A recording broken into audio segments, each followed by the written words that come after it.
છોટાઉદેપુરના દરબાર hall ખાતે શિક્ષક દિનની ભવ્ય ઉજવણી કરવામાં આવી। દેશના પૂર્વ રાષ્ટ્રપતિ ડોક્ટર સર્વપલ્લી રાધાકૃષ્ણનની સ્મૃતિમાં પ્રત્યેક વર્ષે તારીખ 5મી સપ્ટેમ્બરના રોજ શિક્ષક દિનની ઉજવણી કરવામાં આવે છે। શિક્ષકોના યોગદાનને સન્માનમાં ઉજવાતા શિક્ષક દિનના રોજ શ્રેષ્ઠ શિક્ષકોને પુરસ્કાર આપવામાં આવે છે। છોટાઉદેપુર જિલ્લા પંચાયત પ્રમુખ શ્રીમતી મલકાબેન પટેલના અધ્યક્ષસ્થાને દરબાર હોલ ખાતે શિક્ષક દિનની ઉજવણી કરવામાં આવી હતી। આ પ્રસંગે જિલ્લા પંચાયત પ્રમુખ શ્રીમતી મલકાબેન પટેલે જિલ્લાના તમામ શિક્ષકોને શિક્ષક દિનની શુભેચ્છાઓ પાઠવીને શિક્ષકો દેશના ભવિષ્યના નિર્માણના શિલ્પકાર હોવાનું જણાવ્યું હતું। તેમણે વધુમાં ઉમેર્યું હતું કે માતા સિવાય બાળકોમાં રહેલા ગુણોને ફક્ત શિક્ષકો જ ઓળખી શકે છે।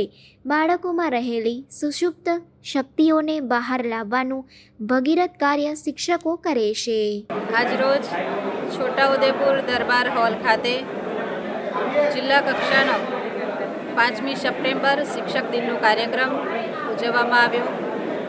5મી સપ્ટેમ્બર ડૉક્ટર રાધાકૃષ્ણ સર્વપલ્લીજીના જન્મદિવસ નિમિત્તે જિલ્લામાં જે શ્રેષ્ઠ કામગીરી કરી હોય એવા શિક્ષકોને, એવા જિલ્લાના 3 શિક્ષકોને પારિતોષિક એવોર્ડથી સન્માનિત કરવામાં આવે છે। તાલુકા કક્ષાએ શ્રેષ્ઠ કામગીરી કરી હોય એવા 10 શિક્ષકોને પારિતોષિક એવોર્ડથી સન્માનિત કરવામાં આવે છે। સાથે સાથે જે પ્રતિભાશાળી વિદ્યાર્થીઓ છે એ વિદ્યાર્થીઓને પણ સન્માનિત કરવામાં આવ્યા છે। આજના આ શિક્ષક દિન નિમિત્તે તમામ શિક્ષકોને ખૂબ ખૂબ શુભેચ્છાઓ પાઠવું છું। સાથે સાથે સરકારશ્રીની જે યોજનાઓ છે એ તમામ યોજનાઓ દરેક વિદ્યાર્થી સુધી પહોંચે અને દરેક વિદ્યાર્થી એનો લાભ લે, પોતાનું આગળનું જીવન, પોતાનું ભવિષ્ય ખૂબ સારી રીતે અને એજ્યુકેશન મેળવી અને ખૂબ સારા હોદ્દા ઉપર પહોંચે એ જ આશાની અભ્યર્થના સાથે તમામને શુભેચ્છાઓ પાઠવું છું।